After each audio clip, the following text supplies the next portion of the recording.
सनातन धर्म की जय हो। संपूर्ण रामायण भाग 110। आज हम सुनेंगे अयोध्या की प्रजा में सीता जी की पवित्रता को लेकर शंका उठना और उसका समाचार श्री रामचंद्र जी को मिलना। तो जब गुरुवर ने राजा के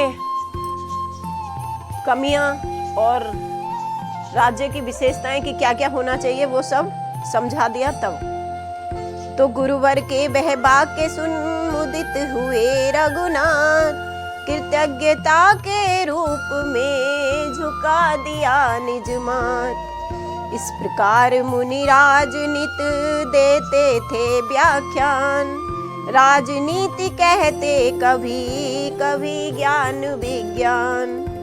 राम राज्य का बज गया डंका चारों ओर, दशरथ से भी बढ़ गए दशरथ राज किशोर। जैसा राज्य दशरथ जी ने किया था उससे भी कहीं उत्तम राज्य श्री रामचंद्र जी का हो गया। हम कहते हैं जो राज्य कथा, इसका उन्नत वह अवसर था।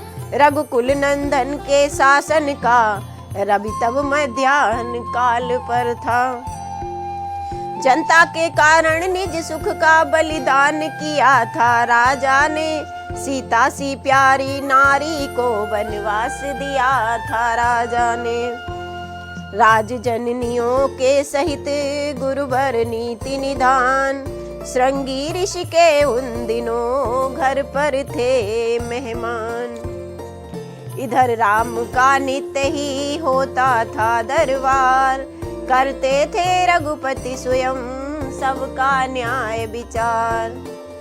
राज्यसभा का दूत था दुर्मुख एक नामक एक, लाता था वह सभा में पुर संवाद अनेक। दुर्मुख नाम का एक दूत जो था वही पूरे राज्य के संवाद सूचनाएं लेकर आता था। आया लेकर एक दिन वह ऐसा संदेश, जिससे उसको भी हुआ मन ही मन अति क्लेश। जो संदेश वो लाया था उससे उसका मन भी दुखी था। खुद सोच रहा था दुर्मुख वह, कैसे संवाद सुनाऊं मैं, कुछ नहीं समझ में आता है क्यों कर वह वज्र गिराऊं मैं। मुंह जब ही खोलता हूँ अपना तो हृदय मना कर देता है, रखता हूँ मुंह को बंद अगर कर्तव्य खबर तब लेता है। अगर मुंह खोलता हूँ तो मेरा मन मना करता है, और अगर मुंह बंद रखता हूँ तो मेरा कर्तव्य जिसके लिए मुझे रखा गया है वो मुझे धिक्कारता है।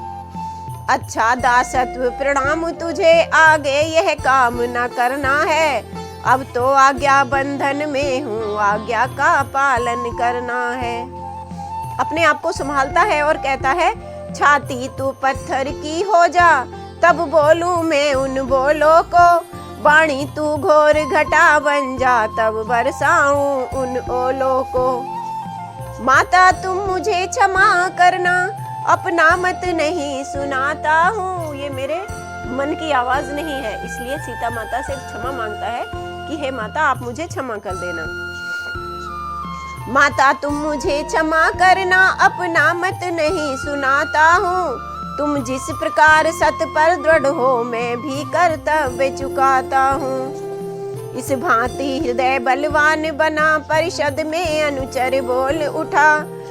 राजेश्वर इतना ही कहकर कुछ कांपा, फिर कुछ डोल उठा। फिर आगे कहा, आज कुछ खबरें हैं, इस समय क्षमा कीजिए मुझे। एकांत समय में अर्ज करूं, ऐसी आज्ञा दीजिए मुझे। वो कहता है कुछ ऐसी खबर है जो राज दरबार के सामने मैं नहीं कह सकता, जब राज दरबार के बाद एकांत समय मिलेगा तब मैं आपको सुनाऊंगा। बस इतना ही कह सका दुर्मुख मुख से बैन, आगे फिर वाणी रुकी भरे नीर से नैन। जब मन दुखी होता है तो आदमी अपनी बात को पूरा कह भी नहीं पाता है, तो उसकी आंखों से आंसू बहने लगे। दशा देख कर दूत की बोल उठे श्री राम, कह डालो क्या बात है, रुकने का क्या काम। तुम तो हो सभा दूत भाई, दैनिक खबरें लाने वाले। एकांत समय के फिक्रे हैं, सबको भ्रम पहुंचाने वाले। अगर एकांत समय में आपकी बात सुनता हूँ तो कोई कैसा ही अंदाजा लगाएगा, कोई कैसा ही अंदाजा लगाएगा, सब भ्रमित हो जाएंगे। इसलिए एकांत की जरूरत नहीं है, कह डालो। यह सच है कोई बात आज भीषण ज्वाला हो भड़की है, इस कारण इस समय अचानक ही मेरी भी छाती धड़की है। कहते हैं मुझे भी कुछ भय सा उत्पन्न हो रहा है, तो कुछ ना कुछ तो बात बड़ी है। बामांग फड़कते हैं सारे, बेचैनी बढ़ती जाती है, ऐसा अनुभव होता तन से आत्मा ही खिंचती जाती है। फिर भी मैं आज्ञा देता हूँ, जो कुछ हो प्रकट जरूर करो, एकांत समय में राम सुने, इस भेदभाव को दूर करो। तो रोते रोते दूत तब लगा सुनाने हाल, क्षीर सिंधु में शेष ने दिया हलाहल डाल। क्षीर सिंधु मतलब दूध के समुद्र में, हलाहल मतलब विष डाल दिया। बोला पुरवासियों में उठा प्रश्न महान, जिसका श्री रघुराज से है संबंध प्रधान। तो पूर्ववासियों में क्या बातें चल रही हैं? कहता है रावण के कारण माता जी जो रही महीनों लंका में, बस इसी बात को दोष समझ कुछ लोग पड़े हैं शंका में। कहते हैं धर्म नीति रक्षक जब रघुकुल मणि की गद्दी है, तो घर पर रह आने वाली नारी क्यों घर में रखी है। रैयत से पहले वाजिब है अपने घर राज करे राजा, निर्दोष रहे जिसमें शासन वैसा ही काज करे राजा। संकित दल का यह आंदोलन दिन पर दिन बढ़ता जाता है, ये जो आवाज है ये दिन पर दिन और ऊंची होती चली जा रही है। रघुपति का इसमें चुप रहना दल का बल और बढ़ाता है। बहुत संभाला राम ने संभला नहीं शरीर, छुटते ही इस तीर ने दिया हृदय को चीर। आखिर मुंह से निकल ही गई नाथ के हाय, देखा पल्लव सम गिरे सीतापति रघुराय। दौड़ भरत शत्रुघ्न ने लिया तुरंत संभाल, क्षण भर में चेतन दिया मिलजुल कर तत्काल। लक्ष्मण के संकेत से भंग हुआ दरबार। लक्ष्मण जी ने सबको जाने की आज्ञा दे दी जो भी दरबार में उस समय उपस्थित थे। तब बोले श्री भरत से राघव करुणा काल। तो करुणागार क्या बोलते हैं, श्री रामचंद्र जी क्या बोलते हैं? हे भैया भरत सत्य ही है, मैं कभी राज्य के योग्य न था, वनवासी शासन क्या जाने, वह कभी ताज के योग्य न था। पर बीत गई सो बीत गई, अब बिगड़ी बात संभालो तुम, जो भार राम के सिर पर है भाई हो उसे उठा लो तुम।